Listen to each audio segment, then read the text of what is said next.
நம்ம எதற்காக அழைத்திருக்கிறார் என்றால் சுயாதீனத்திற்கு அழைத்திருக்கிறார், சுதந்திர வாழ்வுக்கு அழைத்திருக்கிறார், உரிமை வாழ்வுக்கு அழைத்திருக்கிறார், விடுதலை வாழ்வுக்கு அழைத்திருக்கிறார். எல்லா கரங்களை வைத்து சொல்லுவோம். கர்த்தர் என்னை சுயாதீனத்திற்கு அழைத்திருக்கிறார், சுதந்திர வாழ்வுக்கு கர்த்தர் என்னை அழைத்திருக்கிறார், உரிமை வாழ்வுக்கு கர்த்தர் என்னை அழைத்திருக்கிறார், விடுதலை வாழ்வுக்கு கர்த்தர் என்னை அழைத்திருக்கிறார். ஆமென். அப்ப அந்த சுதந்திரத்தை, அந்த உரிமையை தவறா யூஸ் பண்ணக்கூடாது. அதுதான் அடுத்த வாரத்தில் பார்க்க போகிறோம். அந்த உரிமையை தவறா யூஸ் பண்ணக்கூடாது. பாவ காரியத்துக்கு, அக்கிரம காரியத்துக்கு, அசுத்த காரியத்துக்கு என்ன செய்யக்கூடாது? யூஸ் பண்ணக்கூடாது. ஒருவருக்கொருவர் அன்பின் அடிமைகளாயிருங்கள். நான் யாருக்கு அடிமை இல்லை, கரெக்ட். ஆனால் நான் மற்றவர்களுக்கு அன்பின் அடிமையாக இருக்கிறேன். ஆமென். யாருக்கு அன்பின் அடிமையாக இருக்கிறேன், இதை குறித்தால் அடுத்த வாரத்தில் ரொம்ப தெளிவாய் பார்க்க போகிறோம். இன்றைக்கு இன்னொரு முக்கியமான காரியத்தை இன்றைக்கு தெளிவாய் நாம் பார்க்க போகிறோம். அப்ப கர்த்தர் நம்ம எதற்காக அழைத்திருக்கிறார் என்று சொன்னால் சுதந்திர வாழ்வுக்கு. ஆமென். என்ன வாழ்வுக்கு? சுதந்திர வாழ்வுக்கு கர்த்தர் நம்ம என்ன செய்திருக்கிறார்? அழைத்திருக்கிறார். அது மாத்திரமல்ல, இதனுடைய பின்னணியை நீங்கள் புரிந்து கொள்ள வேண்டிய, இந்த வசனத்தினுடைய பின்னணியை நீங்கள் புரிந்து கொள்ள வேண்டிய, இந்த வசனத்தினுடைய பின்னணியை நீங்கள் புரிந்து கொண்டால்தான் இந்த வசனம் ரொம்ப உங்களுக்கு தெளிவா புரியும்.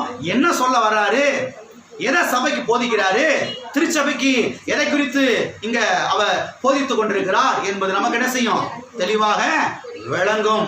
அவனுக்கு அருமையான தேவனுடைய பிள்ளைகளே, அப்போஸ்தலனாகிய பவுல் கலாத்தியா பட்டணத்துக்கு சென்று அங்கே இருக்கக்கூடிய இந்த ஜனங்களுக்கு, புறஜாதியான இந்த மக்களுக்கு சுவிசேஷத்தை அறிவித்து அங்கே சபைகளை ஸ்தாபித்தார். கலாத்தியா பட்டணம் என்பது ஒரு பெரிய பட்டணம். எனவே அந்த பட்டணத்துக்கு சென்று அங்கே கிறிஸ்துவின் சுவிசேஷத்தை அறிவித்து பாருங்க, பல சபைகளை அங்கே ஸ்தாபித்தார். ஏதோ ஒரு சபையை மாத்திரம் இல்லை, கலாத்தியா பட்டணத்தில் பல சபைகளை அப்போஸ்தலனாகிய பவுல் சுவிசேஷத்தை அறிவித்து அந்த இடங்களிலே பாருங்க சபை என்ன செய்தார்? அவர் ஸ்தாபித்து விட்டு மற்ற பட்டணங்களுக்கு அவர் போய்விட்டார்.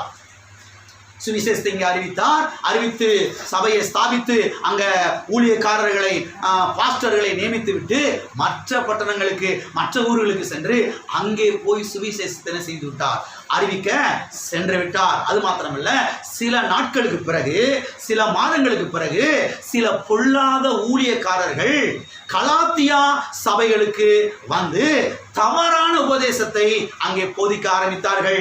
தவறான சுவிசேஷத்தை அவர்களுக்கு அறிவிக்க ஆரம்பித்தார்கள். தவறான பாருங்க சுவிசேஷத்தை அறிவித்து தவறான பாருங்க போதனைகளை போதித்து இந்த கலாத்தியா திருச்சபையிலே இருக்கக்கூடிய மக்களை பாருங்க கலங்க பண்ணினார்கள், அவர்களை குழப்பினார்கள்.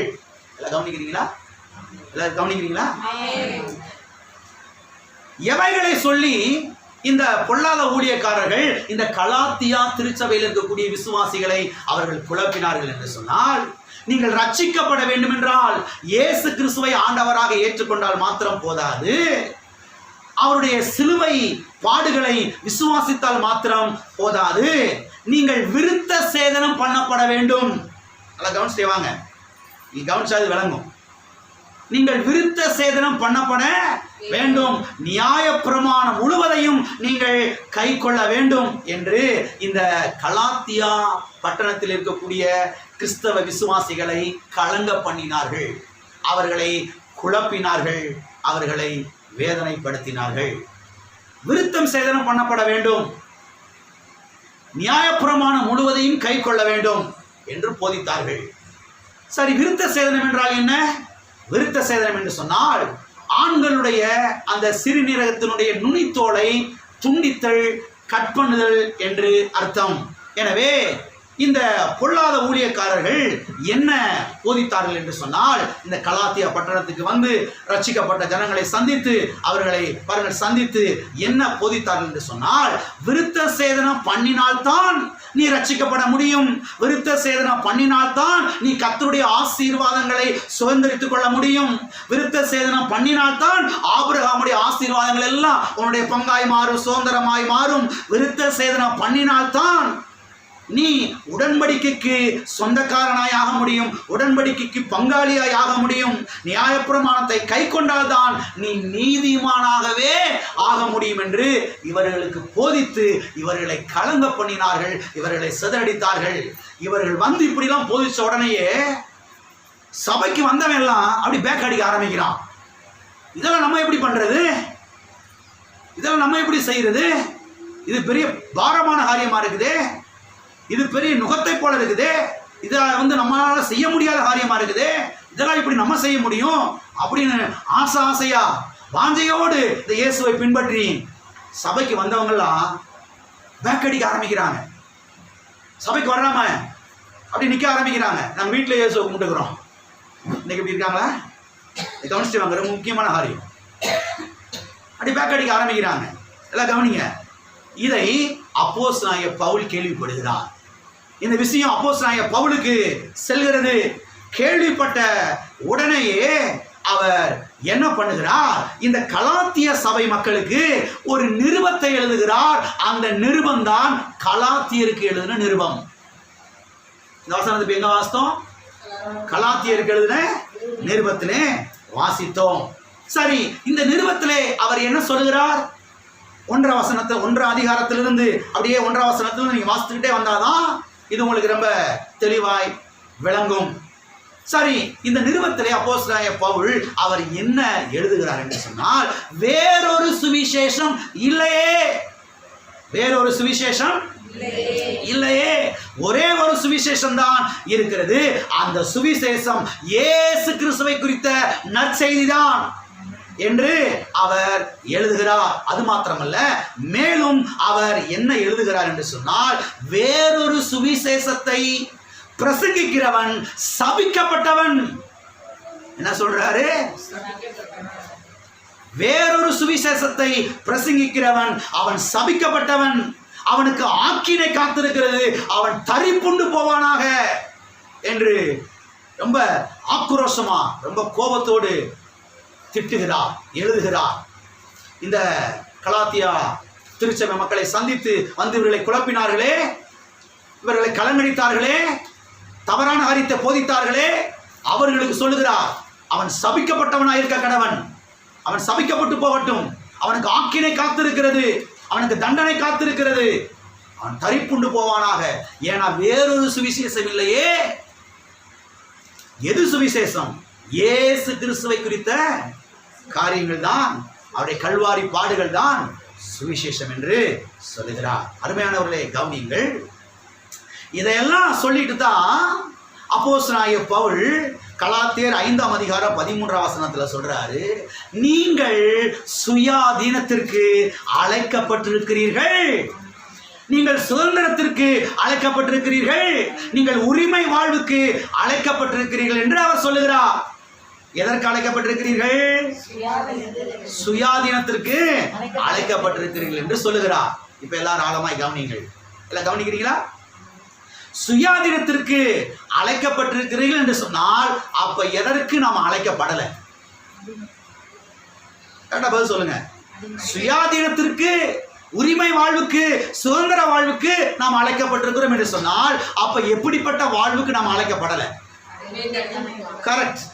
அடிமை வாழ்வுக்கு நாம் என்ன செய்யப்படல? அழைக்கப்படல. அப்ப என்ன சொல்றாரு? இந்த விருத்த சேதனம் பண்றது, இந்த மோசையினுடைய நியாயப்பிரமாணங்கள் எல்லாம் ஒண்ணு விடாம கை கொண்டுட்டே வர்றது, இதெல்லாம் ஒரு அடிமை வாழ்வு மாதிரி, இதெல்லாம் ஒரு அடிமை வாழ்வு மாதிரி. அதுக்கு நீங்க அழைக்கப்படல. நீங்கள் சுயாதீனத்திற்கு, விடுதலை வாழ்வுக்கு, உரிமை வாழ்வுக்கு நீங்கள் அழைக்கப்பட்டிருக்கிறீர்கள் என்று அவர் சொல்லுகிறார். எல்லாரும் இருக்கிறீங்களா? எல்லா காரியங்களுக்கு சொல்லுவோம். நான் அடிமை வாழ்வுக்கு அழைக்கப்படவில்லை, நான் சுயாதீன வாழ்வுக்கு, சுதந்திர வாழ்வுக்கு, உரிமை வாழ்வுக்கு அழைக்கப்பட்டிருக்கிறேன். ஆமென். பக்கத்துல கையை பிடிச்சு சிரிச்சு முதல்ல சொல்லுங்க, நீங்க சுயாதீன வாழ்வுக்கு அழைக்கப்பட்டிருக்கிறீர்கள். கர்த்தர் தம்முடைய இரத்தத்தினாலே உங்களை மீட்டெடுத்து உங்களை விடுதலையாக்கி இருக்கிறார். விடுதலையாக்கி இருக்கிறார். ஆமென். சரி, அடிமைத்தனம் என்று அப்போஸ்தலனாகிய பவுல் இங்கே சொல்லுகிறாரே, நீங்கள் சுயாதீனத்திற்கு அழைக்கப்பட்டிருக்கிறீர்கள். அப்ப அடிமைத்தன வாழ்வுக்கு நம்ம அழைக்கப்படல, சுயாதீனத்துக்கு அழைக்கப்பட்டிருக்கிறீர்கள், அடிமை வாழ்வுக்கு அழைக்கப்படவில்லை என்று சொல்லுகிறார் இங்கே. அப்ப அடிமைத்தனம் என்றால் விருத்த சேதனம் பண்ணுவதுதான் அடிமைத்தனம். பலவிதமான சடங்குகளை, நல்லா கவனிச்சு அந்த வார்த்தையெல்லாம் சொல்ற வார்த்தை நல்லா கவனிக்கணும். பலவிதமான சடங்குகளை, பலவிதமான சடங்கு ஆச்சாரங்களை செய்வதுதான் அடிமைத்தனம். புரிகிறது? எனவே பலவிதமான முறைமைகளை, பலவிதமான சடங்குகளை, பலவிதமான சடங்கு ஆச்சாரங்களை செய்வதற்காக கர்த்தர் நம்மை அழைக்கவில்லை. கர்த்தர் நம்மை எதற்காக அழைத்திருக்கிறார்? சுயாதீனத்திற்கு, உரிமை வாழ்வுக்கு, சுதந்திர வாழ்வுக்கு, விடுதலையின் வாழ்வுக்கு கர்த்தர் நம்மை என்ன செய்திருக்கிறார்? அழைத்திருக்கிறார். எத்தனை பேர் இருக்கிறீங்க? மக்கள் பாருங்க, இன்னைக்கு கிறிஸ்தவ மக்கள் இதை செய்யணியா, அதை செய்யணியா, அதை பண்ணணியா, இதை பண்ணணுமியா, இதை பண்ணணும், இதை பண்ணாதான் மக்கள் பார்த்தீங்கன்னா இன்னைக்கு இருக்கிறீங்களா, போயிட்டீங்களா? என்னென்னத்தையும் போட்டு குழப்பிக்கிட்டு இருக்கிறாங்க. அதுமாதிரி தேவனுடைய பிள்ளைகளை சத்தியத்தை என்ன செய்ய வேண்டும்? புரிந்து